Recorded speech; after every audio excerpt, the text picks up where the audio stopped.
شروع اللہ کا نام لے کر جو بڑا مہربان نہایت رحم والا ہے۔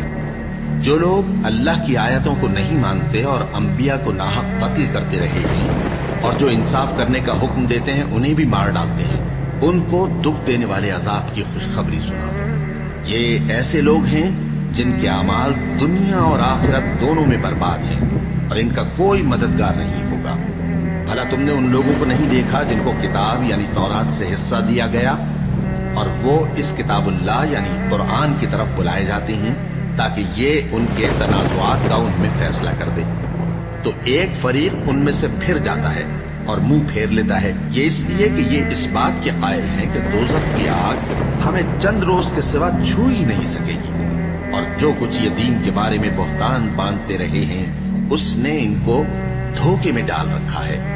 تو اس وقت کیا حال ہوگا جب ہم ان کو جمع کریں گے، یعنی اس روز جس کے آنے میں کچھ بھی شک نہیں، اور ہر نفس اپنے اعمال کا پورا پورا بدلہ پائے گا اور ان پر ظلم نہیں کیا جائے گا۔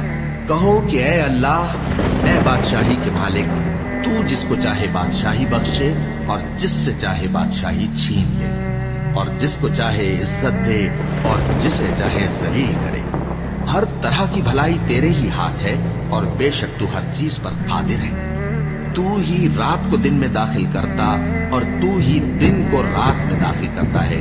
تو ہی بے جان سے جاندار پیدا کرتا ہے اور تو ہی جاندار سے بے جان پیدا کرتا ہے، اور تو ہی جس کو چاہتا ہے بے حساب رزق بخشتا ہے۔ مومنوں کو چاہیے کہ مومنوں کے سوا کافروں کو دوست نہ بنائیں، اور جو ایسا کرے گا اس سے اللہ کا کچھ عہد نہیں۔ ہاں، اگر اس طریق سے تم ان کے شر سے بچاؤ کی صورت پیدا کرو تو مذائقہ نہیں، اور اللہ تم کو اپنے غضب سے ڈراتا ہے اور اللہ ہی کی طرف تم کو لوٹ کر جانا ہے۔ اے پیغمبر، لوگوں سے کہہ دو کہ کوئی بات تم اپنے دلوں میں مخفی رکھو یا اسے ظاہر کرو، اللہ اس کو جانتا ہے، اور جو کچھ آسمانوں میں اور جو کچھ زمین میں ہے اس کو سب کی خبر ہے، اور وہ ہر چیز پر قادر ہے۔ جس دن ہر شخص اپنی کی ہوئی نیکی کو موجود پا لے گا اور اپنی برائی کو بھی دیکھ لے گا تو آرزو کرے گا کہ اے کاش اس میں اور اس برائی میں دور کی مسافت ہو جاتی، اور اللہ تم کو اپنے غضب سے ڈراتا ہے اور اللہ اپنے بندوں پر نہایت مہربان ہے۔ اے پیغمبر، لوگوں سے کہہ دو کہ اگر تم اللہ کو دوست رکھتے ہو تو میری پیروی کرو، اللہ بھی تمہیں دوست رکھے گا اور تمہارے گناہ معاف کر دے گا، اور اللہ بخشنے والا ہے، مہربان ہے۔ کہہ دو کہ اللہ اور اس کے رسول کا حکم مانو، بس اگر وہ نہ مانے تو اللہ بھی کافروں کو دوست نہیں رکھتا۔ اللہ نے آدم اور نوح اور خاندان ابراہیم اور خاندان عمران کو تمام جہان کے لوگوں میں سے منتخب فرمایا تھا، ان میں سے بعض کی اولاد تھے، اور اللہ سننے والا ہے، جاننے والا ہے۔ وہ وقت یاد کرنے کے لائق ہے جب عمران کی بیوی نے کہا کہ اے پروردگار، جو بچہ میرے پیٹ میں ہے میں اس کو تیری نظر کرتی ہوں، اسے دنیا کے کاموں سے آزاد رکھوں گی، تو اسے میری طرف سے قبول فرما، تو تو سننے والا ہے، جاننے والا ہے۔